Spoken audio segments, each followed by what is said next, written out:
deixa eu falar para vocês que ainda não seguem o Podpah, se inscreva no canal, assina o sininho e dá um like. Que Deus venha abençoar você, a sua família, mais e mais. E obrigado pela sua audiência. Eu conto com você para aumentar cada vez mais. Comenta, compartilha, Podpah. Agora faz parte da sua família, da sua vida e vocês da minha. Muito obrigada por tudo. E hoje nós vamos entrevistar ele que é vereador por Goiânia, agora candidato à reeleição, Lucas Quitão. Tudo bem?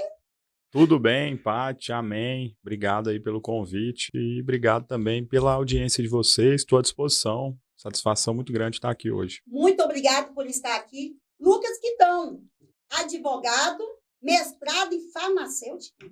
É isso, tudo a ver? Ciências farmacêuticas. Estou terminando ainda. Falta... Tudo a ver, né? Direito, com farmácia, ciências, tudo, né? Um jovem engajado, que já começou fazendo sua história desde cedo, desde adolescente, fazendo parte, né?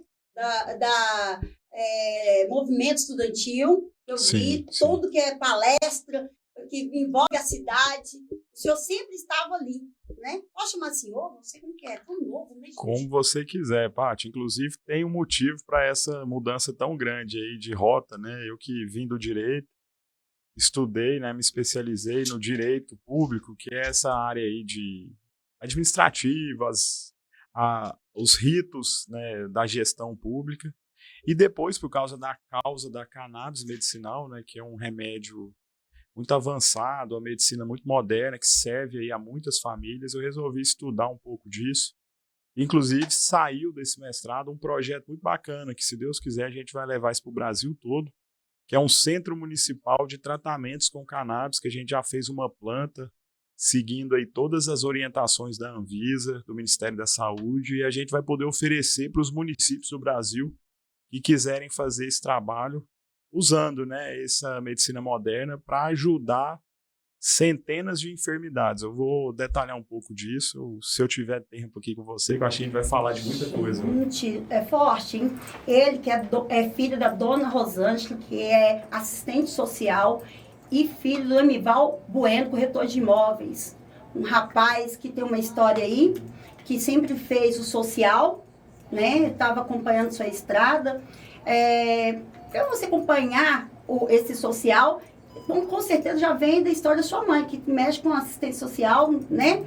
Me conta um pouco sobre essa sua caminhada, por favor.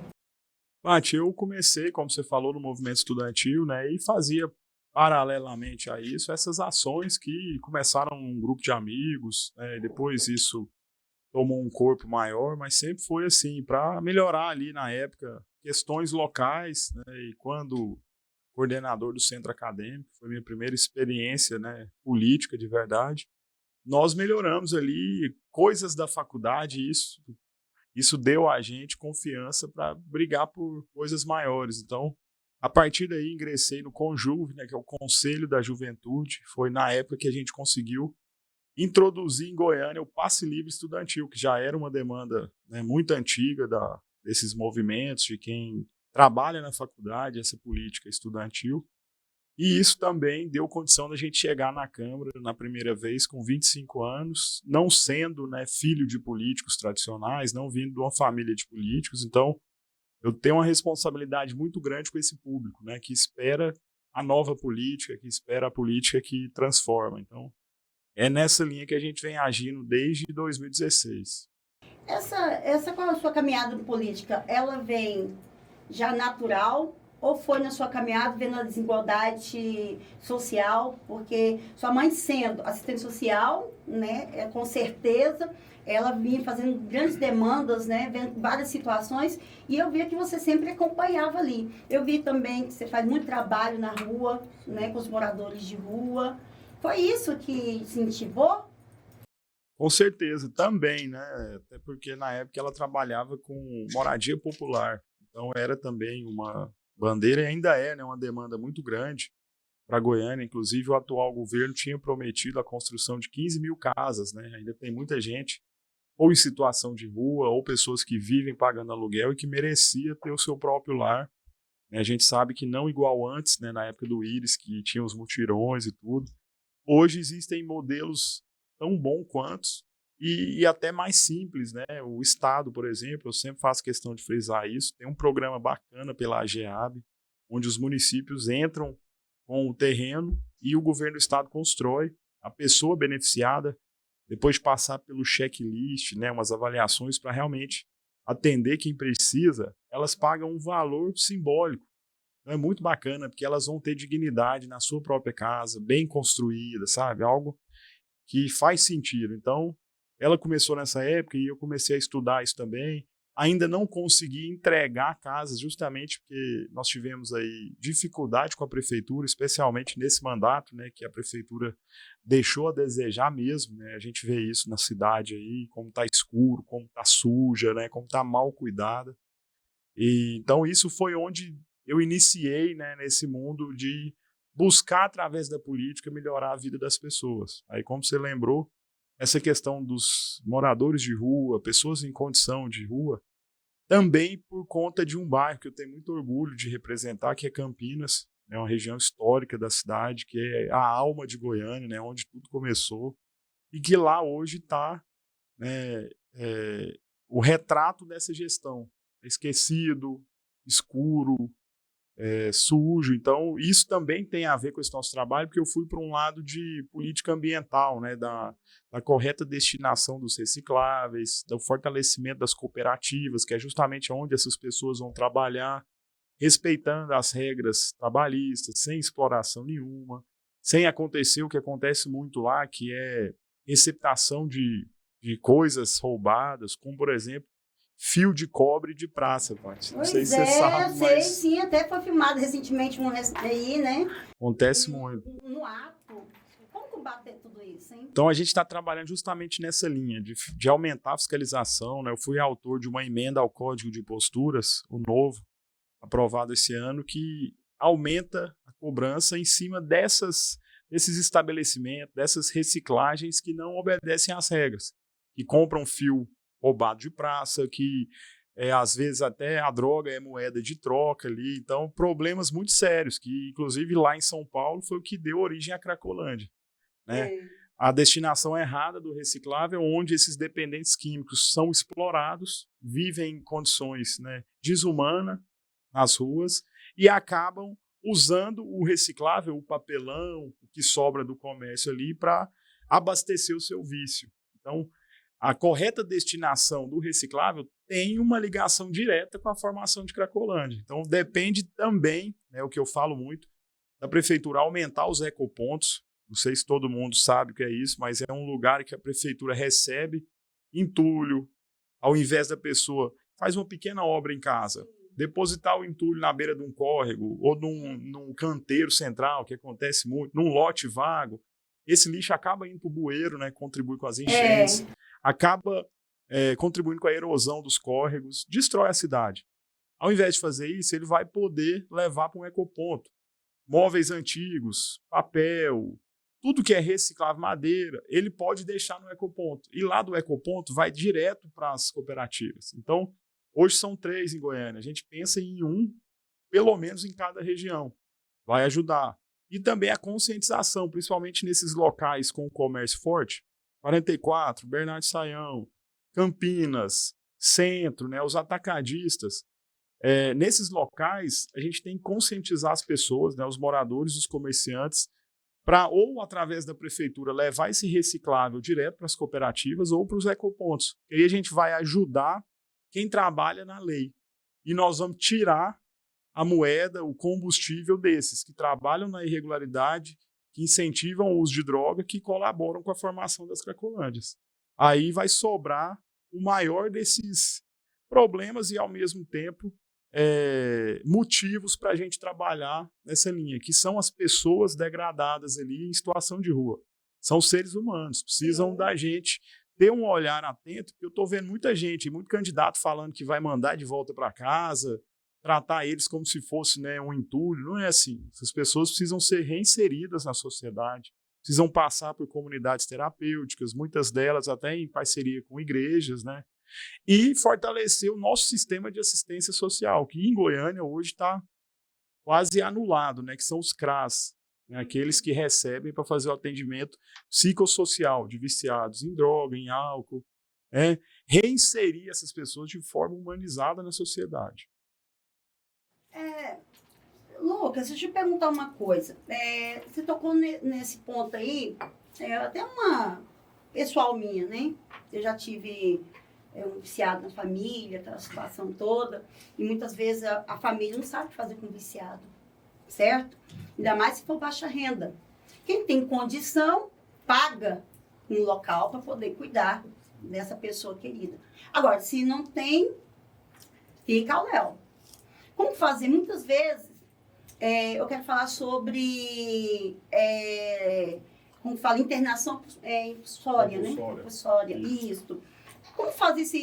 Você é a favor ou é contra? Porque eu penso assim, se a pessoa está doente, ela não tem força, logo ela não dá conta de falar assim, não, eu quero ser tratado, não, eu vou. Ele não tem capacitação, eu penso, de falar assim, não, eu realmente estou doente. A maioria das vezes, ele nem tem consciência. Para ele, eu paro no que eu quiser, eu faço no que eu quiser. E nós não temos essa assistência. Como mudar isso? Inclusive, se você pegar no site da Câmara até, Paty, uma das primeiras audiências públicas que nós fizemos em Goiânia, quando eu tomei posse na Câmara, foi a internação compulsória, que eu achava que seria uma solução. E como você falou, e eu concordo 100%, dependendo do estágio da dependência, o ser humano que está ali naquela situação não tem discernimento para saber se precisa ou não ser tratado, se inclusive, quer ou não. Aumentou até a violência, porque ele quer dinheiro, sim, aí tem a violência dentro de casa, mata uma mãe, mata o irmão, tá aí os índices, tá aí na televisão. O problema é que depois dessa audiência eu fiquei ciente, né, fiquei por dentro da situação dessas centrais de acolhimento das pessoas. Não adianta a gente falar hoje em Goiânia de internação compulsória se não tem para onde essas pessoas irem. Pois é. É fácil dizer assim, então tá, vamos buscar na justiça uma medida judicial para internar determinadas pessoas ou determinados, né, casos para tratarem obrigatoriamente, ele querendo ou não, né? Isso é a internação compulsória. Mas aí para onde nós vamos levar essas pessoas? Entende? Uhum. Não adianta a justiça liberar, mas se a gente não tem uma rede de atendimento. E por que esse não é um faz problema. isso? Por que não tem uma política para isso? Exatamente, Paty. Aí é a situação atual da prefeitura, como tudo, né? É a mesma coisa de você me perguntar aqui, então, por que o prefeito não construiu mais creche? Todo mundo sabe que tem 10 mil crianças aguardando vaga para estudar.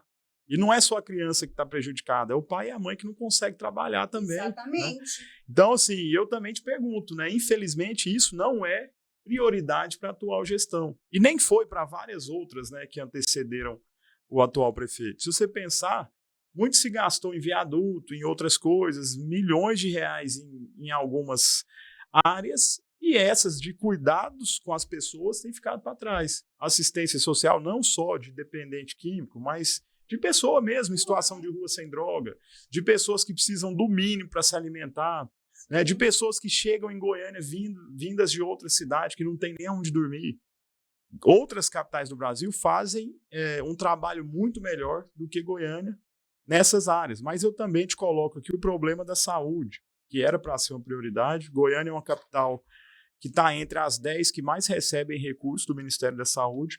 Teria que ter, né, uma estrutura melhor. Tem que ser um exemplo de saúde. Infelizmente, né, a gente está falando aqui de vários pontos que chegam no mesmo raciocínio. Não é prioridade para a prefeitura hoje cuidar das pessoas, infelizmente. Essa é a lição que a gente precisa mudar. E a esperança que eu tenho é o processo eleitoral. Né? Por isso que eu sempre falo muito da eleição, porque é o momento, Paty, da gente fazer essas reflexões e falar, peraí, vamos mudar o rumo, vamos votar em candidatos que pensam assim, vamos votar em vereadores, vamos votar em candidatos a prefeito que pensam dessa forma, que vão priorizar essas áreas, né? Eu acho que essa é a saída. Não tem outra forma a não ser pela via democrática, né? Eleger, cobrar, acompanhar o processo, fazer nosso papel de cidadão. Então, o senhor sendo eleito aí, o senhor já tem esse projeto para poder trazer esse espaço, para poder receber essas pessoas? Com certeza, e por duas formas, né? Aí você vai me perguntar, então a prefeitura vai construir? Eu penso que também. Em alguns casos, por exemplo, a gente já tem vários CRAS, né, que é esse Centro de Atendimento Psicossocial. É só reequipá-los, reformar. Tem alguns profissionais já, psicólogos, né, médicos, psiquiatras. Tem alguns profissionais já à disposição, mas aí precisa de contratar mais profissionais da área. Eu, por exemplo, sugiro fazer convênio com essas entidades, porque tem muita, por exemplo, eu conheço uma, a Luz da Vida, que é inclusive aquela que administra o CREDEC, né, que já é um centro de dependência química do Estado. Existe essa entidade da Igreja Católica que faz um trabalho maravilhoso. Da Igreja Evangélica, muitas. Casas espíritas que fazem isso. Então, já que a prefeitura não tem condição de construir tudo uma vez, dá para a gente fazer convênios com várias entidades que vão receber essas pessoas. E aí a gente vai pôr uma equipe de assistente social nas ruas para buscar elas, para levantar os casos mais urgentes, né? Existe sim.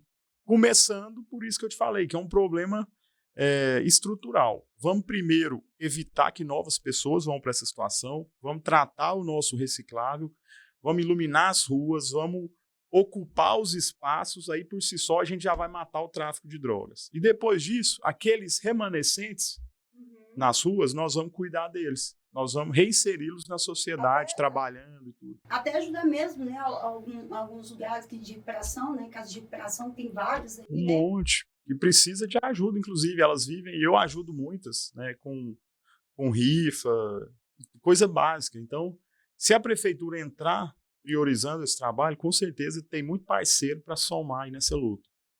O senhor, como é formado em Direito, o senhor acha que há coerência entre a política e o direito? Ou eles estão andando assim em diferentes lados?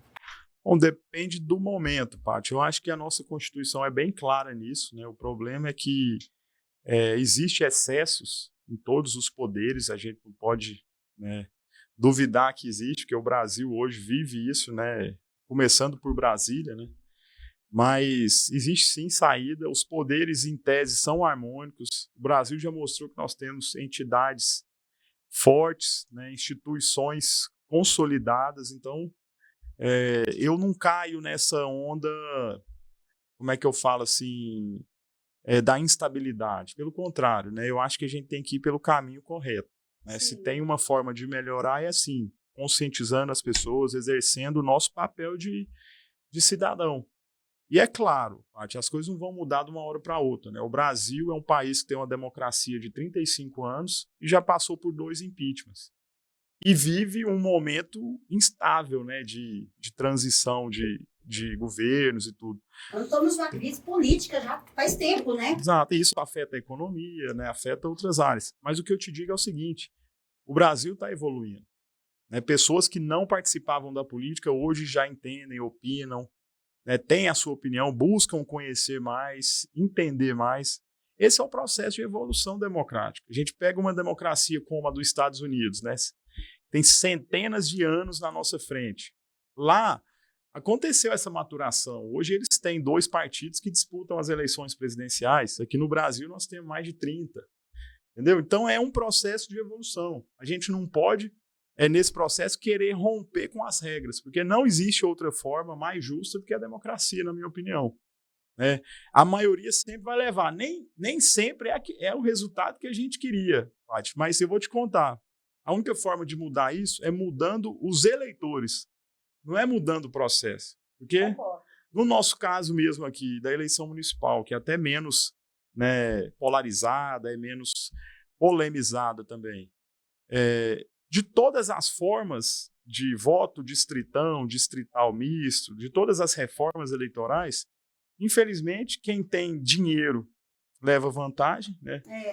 Outras influências, às vezes até religiosa, sindical, né, de quem tem cargo na prefeitura, isso tudo tem efeitos, entende? Então, como é que nós vamos lutar contra isso? Para mim, é conscientizando o eleitor.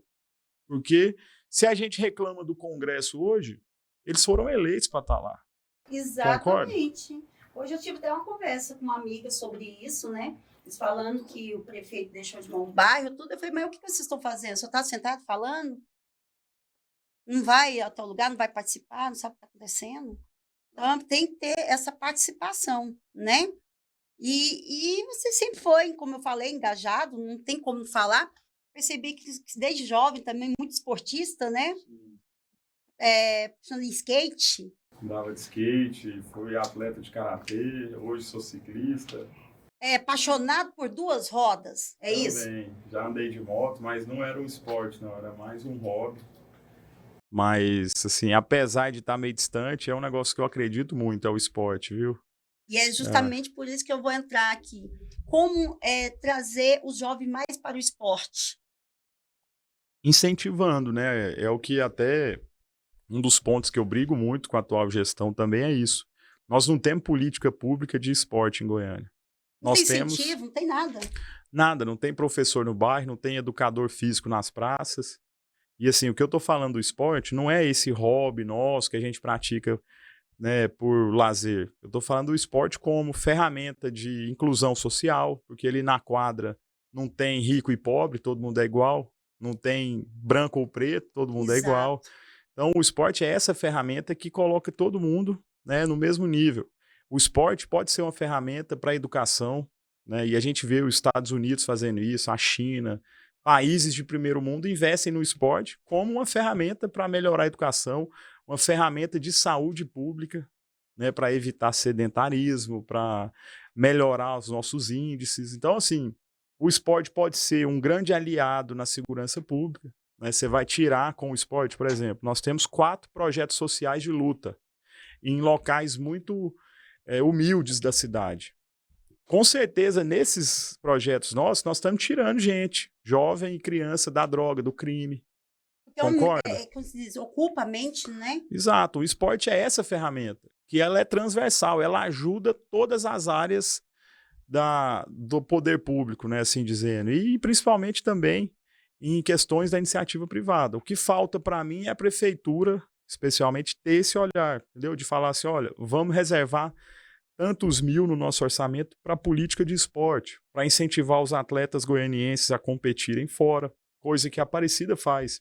É até um programa que nós idealizamos aqui, desde a época do Íris e até hoje não virou realidade. A Aparecida saiu na frente e fez o Aparecida Compete. É uma forma dos atletas daqui competirem fora com incentivo de passagem, hospedagem. Esse pessoal que não tem incentivo nenhum, a gente viu nas Olimpíadas, né? Nossa. O Brasil se destacou, apesar de tudo, porque os atletas se doam mesmo. Não tem incentivo nenhum, né? Ao contrário de países do primeiro mundo. Então, principalmente nessa época de infâncias aí quase que reduzidas, né? Com essa stand mídia, stand coisa, esses jogos eletrônicos, essas coisas que, e assim, não é talvez o termo correto. Eu falo dos jogos eletrônicos, esses jogos de apostas, sabe? Jogos de azar. Virou febre, né? Esse tigrinho, esses bets que estão atalhando a infância dessa nova geração, né? De quem fazia esporte até mais tarde, que tornava uma pessoa disciplinada, hoje, infelizmente, tá às vezes vulnerável. Então, para mim, a gente tem que sair um pouco dessas telas e criar os nossos jovens no esporte, porque é uma forma dele ser mais disciplinado, dele ter uma vida mais saudável e de ser gente boa, porque independente dele resolver seguir a carreira de ser um atleta, ele vai ser um bom cidadão se ele foi criado no esporte. É verdade. Na escola, geralmente tem interclasse, né? Até hoje ainda tem. Né? Eu acho que podia ter mais incentivo nesse sentido. E, assim, não muito atrás, né? Não vou dizer isso, meu tempo um pouquinho mais, assim, tinha umas competições fora. Isso que ainda tem, mas não é com tanta força como era antes. Porque se levar o esporte dentro da educação, juntando os dois no mesmo ambiente, tem como resolver, não tem? Com certeza. E uma coisa que a gente sugeriu para a Secretaria de Educação foi um interclasse entre as escolas do município, que não existe, né? E como eu te falei, um professor de educação física hoje da rede municipal que trabalha numa escola, em vários momentos ele não tem nem bola para fazer uma atividade, ele não tem material, o básico, entendeu? Coisa que a gente precisa dar o mínimo para ele trabalhar e incentivar aqui, por exemplo, tem educadores nas praças. Você pegar o público aí, principalmente feminino, de terceira idade. São pessoas 100% quase sedentárias, né? E uma pessoa dessa acaba virando diabética, a pressão sobe, e aí vai recorrer à saúde pública que já está sobrecarregada, entende? Então, o esporte como política pública, ele é uma forma de melhorar tudo. O esporte de base tira a criançada do crime e da droga. O esporte lá no final, na terceira idade, previne várias doenças. Né? O esporte na educação é um grande aliado. Então é fazer esporte. Eu acho que é simples isso, né? Traz cultura. 100%. Traz o turismo. Tá tudo interligado, né? É uma forma, inclusive, a gente vê isso muito no Brasil, né? O futebol que acabou sendo esse caminho. Mas, através do esporte, assim, pessoas pobres têm uma mobilidade muito grande, economicamente falando, né? Então, vamos resumir para o nosso telespectador. O esporte pode ser um meio de mobilidade social. É verdade. Honestamente. Então, se você vê assim, quais casos pessoas ficaram milionárias mais rápido, você pode ter certeza que 90% dos casos foram através do esporte. Então, é mais uma forma de ter esse incentivo para a nova geração, né? Fala, olha, se dedica ao esporte que de todas as formas você vai sair ganhando. Como eu sempre estou ressaltando aqui a sua caminhada aí, porque eu acho importante sempre estar lembrando que você sempre andou nas pessoas mais humildes, né? Aqui dá para ver que o senhor sabe interagir com todas as classes, bom, com toda valeu. etnia, tudo, percebe-se. Na sua opinião, o que causa mais a desigualdade social? Bom, é falta de oportunidades e, para mim, a raiz disso tudo é a educação, né? A educação que é o que transforma. E a gente viu isso em países de primeiro mundo que investiram em educação, né? Com a educação, você muda sua realidade econômica. Com a educação, você faz melhores escolhas eleitorais, políticas. Né? Com a educação, você cuida da sua própria saúde. Então, para mim, a forma de transformar o Brasil é através da educação. Nós não temos outra saída, para mim, a não ser, né, investir em educação de todas as formas, da profissionalizante, da inclusão no mercado de trabalho, daquela de formação do ensino médio, da escola básica, do investimento em primeira infância, inclusive, é onde você desenvolve, né, o ser humano, é na primeira infância, e é onde a gente tem hoje em Goiânia 10 mil crianças esquecidas, entende? Então, se você quer transformar, investir em educação desde o ventre da mulher ali, desde o embrião até a universidade, até, né, os pesquisadores, até o topo da carreira. E como que seria o seu projeto para a educação, para melhorar? Bom, começando com isso, né, eu acho que a gente tinha que reconfigurar todo o nosso sistema educacional de Goiânia, e eu ouvi uma proposta muito interessante do Sandro Mabel, inclusive, que é o nosso candidato a prefeito, falando em novas escolas mais modernas, né, investindo em robótica, por exemplo, que é um método também muito moderno para avançar no aprendizado dessas crianças, né, evoluir elas. Então é isso, eu acho que como o município tem uma obrigação ainda muito limitada, eu falo isso porque se a gente for falar de educação na prefeitura, são os CIMEIs e escolas municipais. Então você vai pegar uma criança aí de 1 ano até 8, 9, se não me engano até 10, vamos arredondar essa conta. Nesse espaço é que a prefeitura tem competência para melhorar as escolas, dar mais estrutura para essas crianças. É uma oportunidade, inclusive, para mim, de inserir o esporte, né, para essa criança já sair com essa aptidão para o esporte, né, vários. Então, o começo para mim hoje é zerar esse déficit. Não adianta a gente falar também em pôr robótica na sala de aula se a escola não for universal, né, se nem todo mundo tiver acesso a ela. Então, para mim, o primeiro passo é colocar todas as crianças dentro da escola. Aí o segundo passo é melhorar a situação delas, porque os profissionais, eu não tenho dúvida que já são muito bons, né? Os nossos professores, auxiliares educativos, as equipes do CIMEI de Goiânia são muito boas, né? Pessoas bem formadas, muitas têm mestrado e tudo mais, só que não são valorizadas também. Então, tem mais isso, né? Além de trazer novos profissionais, nós temos que valorizar os que estão lá. É um problema muito amplo, né? Estrutural, da estrutura, né? Do profissional, familiar também, né? Muitas vezes tem ali o problema familiar que atrapalha o ensinamento da criança. Existe também, pai. Tem que olhar isso também. E aí até nesse ponto, assim, de minorias, né, dentro desse segmento, nós não temos, por exemplo, professores de apoio para crianças especiais. Verdade. Entende? Então é outra questão que a gente precisa olhar, né, de forma específica.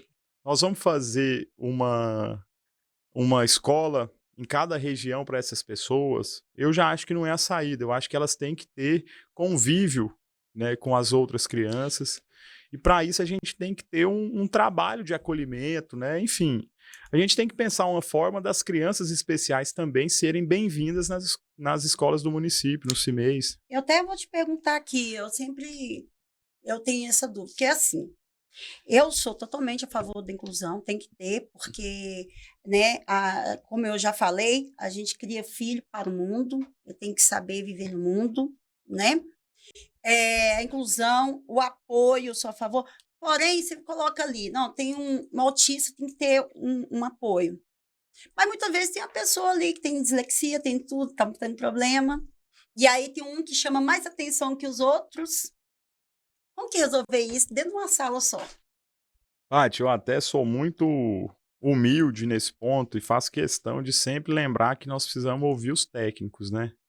Porque assim, nós já temos especialistas em tudo aí, que às vezes nem é da área, mas quer palpitar, então eu sou bem sincero nesse ponto. Eu acho que não tem uma solução pronta, a gente tem que ouvir especialistas de comportamento infantil, temos que ouvir médicos, psicólogos, e achar o que a prefeitura pode fazer, porque existe também essa diferença, né, do que é bom e do que é possível, do ideal e do que a prefeitura consegue fazer. O ideal seria ter um professor para cada uma dessas crianças, independente né, do caso delas, mas não é possível, economicamente falando. Porque numa sala, você tem um que às vezes precisa de uma atenção um pouco maior, mas o outro, mesmo que não chama essa atenção maior, mas ela tem problema e ela precisa de um apoio. Inclusive, do ponto de vista terapêutico, tem profissional que fala que a criança não pode ter 100% de apoio, porque ela precisa se desenvolver também, enfrentar essas adversidades, né? Então, como vai ser, eu realmente não sei te dizer, mas se o prefeito, os vereadores ajudarem e tiver isso como prioridade, tá fácil de resolver. Porque recurso tem. Agora, é sentar e discutir. Qual que vai ser a medida? Mas vamos tomar ela, vamos fazer, vamos reformar as escolas, vamos contratar novos profissionais. Isso é plenamente possível. É só querer, entendeu? Agora, o que vai ser feito, a gente precisa reunir todos esses especialistas e tomar a melhor decisão. Porque precisa, né, ter como se diz, esse projeto e resolver essa questão. Porque ficar só na falácia não resolve, né? E nos projetos, qual projeto tem para o transporte aqui? Nossa Goiânia aqui. Oh, meu Deus, que trânsito! Inclusive... Não tem estacionamento, trânsito ruim. Inclusive, assim, eu tenho muito orgulho de ter segurado o aumento da passagem 2 vezes, né? Quando eu fui membro da CDTC, a Câmara Deliberativa, que vota os aumentos, eu fui o indicado da Câmara lá.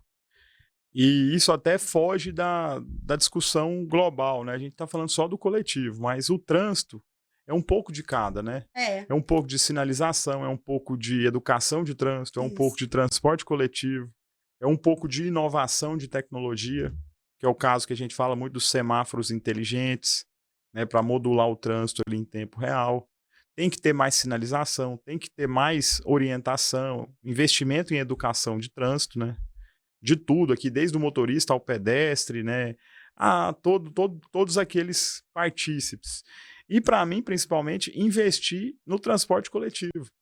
Porque você falou muito bem, assim, não tem estacionamento, mas é porque, culturalmente, nós goianos temos na cabeça que cada um tem que ter o seu carro. E não vai caber esse tanto de carro aqui, entendeu? Então, assim, vamos pegar onde deu certo. Os países que deram certo, as capitais que deram certo até no Brasil, foi fazendo isso, investindo no transporte coletivo, para a pessoa que tem o seu carro passar a ter um carro por casa só e não cada um o seu carro. Porque aí sim vai ter espaço. Mas para isso, para a gente mudar a nossa cultura, a gente tem que ter um transporte coletivo bom. Porque aí você vai falar assim, olha, está compensando mais para mim pelo tempo, pelo gasto, pela praticidade andar no coletivo. Te dou como exemplo São Paulo e Rio de Janeiro, né? Ter carro nessas grandes cidades é um problema, não é uma solução. Porque você não acha vaga, você faz rodízio. Então a gente não precisa chegar nesse ponto. Eu acho que dá tempo de Goiânia investir muito, trocar toda a sua frota, reformar os terminais, né, os pontos, dar segurança, principalmente para as mulheres. E hoje nas redes sociais a gente soltou um projeto nosso que é o Abrigo Amigo, uma forma para ter um botão de emergência ali, um negócio bacana. Explica mais sobre esse projeto, por favor. Para a mulher que, por exemplo, está sozinha no ponto, vai ter câmera, um microfone e um botão de pânico. Se ela sentir algum risco, ela vai acionar ali em tempo real. Olha, vai bacana. ter uma viatura mais próxima da guarda, da polícia, entendeu? Só que para isso tem que ter esse sistema todo funcionando, né? Tem que ter um ponto novo. Você pega, por exemplo, em Curitiba, Porto Alegre, tem ponto todo fechado, climatizado. É uma realidade muito distante de Goiânia, que tem lugar que não tem nem ponto. Tem lugar que não tem nem banco, né? Tem lugar que não tem nem o telhado do ponto. Então, exatamente. Aí a gente fala, não, troca o seu carro para andar de ônibus. Você ser humilhado lá, você andar pega igual chuva, uma... sol, entendeu? a mãe com a criança no colo, tem que cair em pé, esperando o ônibus. Não tem jeito, assim. Aí quando encosta, ninguém respeita ninguém, que todo mundo quer andar porque tá atrasado. Aí muita gente me fala, mas você é político, então anda de ônibus. Eu falo, cara, eu tô trabalhando para eu andar de ônibus um dia, né? Para eu não precisar, na correria que a gente vive, eu preferiria até achar um estacionamento para descer, é difícil, né? Então, por que eu falo isso? Que a gente tem que pensar em melhorar o coletivo para melhorar o fluxo da cidade. Tem gente que não vai abrir mão de ter o próprio carro? Beleza, não tem problema. Mas tem gente que vai ver, né, vantagem em andar no coletivo e vai ficar bom para todo mundo. E acho que esse é o cenário ideal, porque um transporte público bem equipado, bem organizado, digno, confortável, pontual, compensa mais que ter o próprio carro. Então é nesse ponto que a gente precisa chegar, entende? Para a cidade fluir bem. Porque se continuar do jeito que está, sem investir no coletivo, priorizando cada um o seu carro, vai chegar no ponto que a prefeitura vai ter que proibir estacionamento dos dois lados de todas as vias. Em alguns locais de Goiânia já existe isso. Já. Porque não vai caber de tanto carro. Para você aumentar o fluxo, você proíbe estacionamento nas vias. E aí, aonde você vai parar o seu carro? Tem prédio novo que já não quer pôr garagem, porque, né, às vezes vai baratear o produto sem garagem. Estou dando esses exemplos porque, à medida que as cidades vão crescendo, isso vai acontecendo. Aí a prefeitura vai chegar num ponto tão crítico que ela vai falar daqui uns anos assim, olha, vou proibir o número tal dia da semana de rodar, que é o rodízio, né? Aí já é mais uma dificuldade. Então, para não chegar nesse ponto de estagnação, eu acho que dá para a gente investir em muita coisa para evitar que chegue assim, para que o trânsito melhore, né? O trânsito seja bom para a cidade. Não vai ser, eu acho que o ideal em pouco tempo, mas dá para a gente transformar isso aí. Tornar mais humano, né? Sim, com certeza. O senhor já está no seu segundo mandato, né? Isso. O que foi o seu diferencial até aqui? Bom, acho que foi me dedicar 100%, sabe? A tudo, assim, a todas essas causas, a gente não abandonou nenhuma delas, né? Conseguimos entregar muita coisa. Eu lembrei aqui de 2 legislações que botaram Goiânia na vanguarda do Brasil, que é a da cannabis medicinal. Goiânia foi a primeira capital do Brasil a ter uma lei que dá o direito a esses pacientes de receber de forma gratuita esse medicamento. A lei foi a primeira capital do Brasil, né? E agora o Estado fez, o governo de São Paulo já está entregando, então é um negócio bacana. A lei do 5G também foi uma mobilização nossa desde 2019, né? E a partir dela, essa questão dos semáforos inteligentes, monitoramento por câmera, a indústria 4.0, né? Muito sistema educacional funciona com essa 5G, hospitais podem operar por vídeo, então uma infinidade de benefícios, né? Que infelizmente hoje estão restritos à iniciativa privada, porque a nossa prefeitura ainda é analógica, né? Então, para, por exemplo, licença ambiental, né, alvarás, tudo isso a gente poderia já ter dinamizado esse processo para as empresas funcionarem melhor, né? Para novos negócios surgirem, entendeu? Então, assim, eu acho que nós dedicamos muito a essas questões assim, de transformação na cidade. Eu percebo que você é a favor de mais tecnologia na capital, para poder estar facilitando mais a eficiência do município. Com certeza. Eu acho que isso ajuda em todas as áreas, né? Desde a licença ao alvará, a inscrição de uma criança no CIMEI, a agendamento de uma consulta num PSF, né? Que é demorado. A emissão do seu boleto de IPTU, e vale lembrar, eu fui um dos poucos contra o aumento do IPTU, e infelizmente Goiânia hoje é um dos metros quadrados mais caros do Brasil, proporcionalmente, né? O IPTU comercial, Paty, é o dobro do residencial. Então vou resumir aqui para quem assiste a gente. Aqui em Goiânia você vai montar uma empresa e vai tomar de presente um imposto dobrado. Essa é a realidade. Filho. Você que é empresário, aqui em Goiânia essa é a realidade. Então eu falo isso para muita gente e poucos associam, né? Falam, é? É, gente. E tem gente que vai votar nos vereadores que aprovaram isso ainda e não tá nem sabendo, entendeu? Então tá na hora da gente jogar limpo aqui com o cidadão. É o que eu falo muito. E onde que pode olhar aí quem que foi a favor do aumento de imposto? Onde que o nosso Bom, pode pôr olhar? aí no Google mesmo, você pôr lá, vereadores a favor do IPTU em Goiânia, vocês vão ver, assim, tem muito site, tem muito grupo do WhatsApp rodando isso. E eu tenho feito também o meu papel, porque na época eu passei uma dificuldade muito grande em ter sido contra, né? Infelizmente o jogo político é pesado.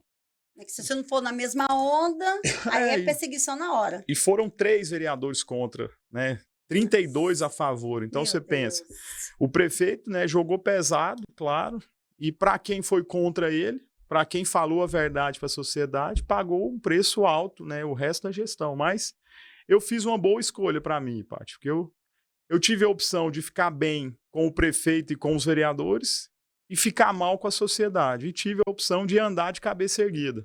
Eu escolhi a segunda opção, que é voltar aqui para pedir voto, andar na rua e não sofrer tanto, né? Porque não é difícil. Todo mundo, às vezes, te confunde com quem votou, até você explicar. Desde quando você é novinho, eu sempre vi ali, te acompanhei, você sempre está lutando contra os impostos. Sim. Sempre está lutando. Parabéns por isso, porque eu acho que a sociedade e também os políticos têm que entender que os políticos é empregado do povo. Quem paga o salário é o povo, né? Então, se igual você foi contra o imposto, então você foi a favor do povo. Que o povo não quer pagar imposto, ele quer benefício, chega de pagar e não ter benefícios, né? Mas continua nessa linha, a gente está muito satisfeito. E, claro, quero pedir para você olhar para o pessoal, dar suas considerações sobre a sua candidatura à reeleição, fala da sua diferencial, fala para eles aí.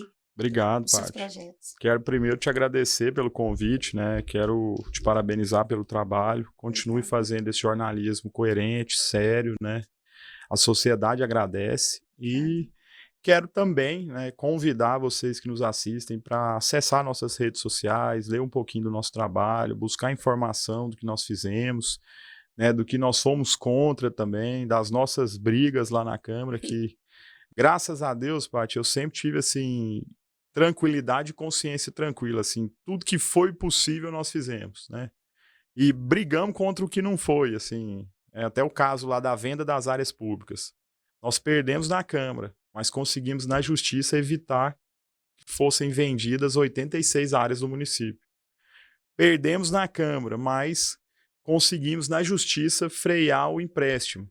Então, assim, são lutas que valeu a pena e por elas que eu quero continuar lá, entregando para a cidade que eu nasci, que eu amo, né, que eu tenho ciúme e fico muito agoniado de ver Goiânia na situação que está atualmente. Eu tenho convicção que a gente pode mudar isso em pouco tempo. Goiânia é uma cidade que no ano que vem vai arrecadar 8 bilhões de reais. Então, assim, apesar disso tudo, nossa economia cresce, nós temos um setor da construção civil dos mais pujantes do Brasil, né? O comércio e alimentação fora do lar, bares e restaurantes, é um dos mais fortes do Brasil também. Nós temos a indústria da moda aqui muito forte, né? 44, Bernardo Sayão. Nós temos vários polos econômicos que a gente tem que incentivar aqui em Goiânia. Goiânia já é uma capital da medicina no Brasil e nós precisamos mostrar isso para quem não sabe, trazer turistas aqui para negócio, para saúde, para entretenimento, né? Coisas que a gente vai fazer até para revitalizar o centro. está nos nossos projetos, né, salvar o centro da cidade com o turismo. Então, tá aqui um pouquinho do que a gente faz, do que a gente sonha, e quero pedir essa força para vocês, né? Meu número é o 44123, e peço também para olharem um pouquinho da história e do trabalho do Sandro Mabel, que é o nosso candidato a prefeito, que está também conectado com tudo isso que eu trouxe para vocês. Obrigadão, viu? Eu que agradeço. Lucas Quitão, vereador por Goiânia, está na candidatura para a reeleição. Vai lá nas redes sociais, vê o que ele tem, os projetos dele, segue ele lá. E pode partir para por aqui, como eu sempre falo para vocês. Pode partir estar de olho nas eleições 2024 e nos segue aí. Tamo junto. Um grande abraço, hein? Até a próxima.